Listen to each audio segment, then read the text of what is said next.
సమస్యలతో నువ్వు బాధపడుతుంటే, సమస్యలతో నువ్వు ఉంటావు కదా, నువ్వు దేవుణ్ణి బట్టి ధైర్యం తెచ్చుకుంటే పక్కన వాళ్ళు వచ్చి ఆడవటం ఎక్కువ చేస్తారు. ఎట్టబడతావునమ్మా, ఎట్ట భరిస్తున్నావునమ్మా, ఎట్ట తట్టుకుంటున్నావునమ్మా అంటుంటారు పక్కన చేరి. అప్పుడేం చేస్తావు? ఎమ్మటే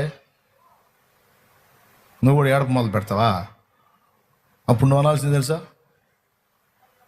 ఎట్ట పడుతున్నావు అన్నమ్మా, నువ్వు ఎట్ట ఫీల్ అవుతున్నావు, నేను బాగానే ఉన్నానమ్మా, ఎందుకంటే నాకు తోడై ఉన్నోడు నమ్మదగిన వాడమ్మా. ఇన్ని కాదమ్మా, ఇంకా ఇన్ని అయినా సరే వాటి నుంచి బయటికి తేగలడమ్మా, సచిన వాళ్ళని కూడా తిరిగి లేపగలడమ్మా, మళ్ళీ నాకు చూపగలడమ్మా. నాకు డౌట్ లేదమ్మా, నువ్వు ఫీల్ కావాకమ్మా, ముందు నువ్వు మారమ్మా, నువ్వు బాగుపడమ్మా.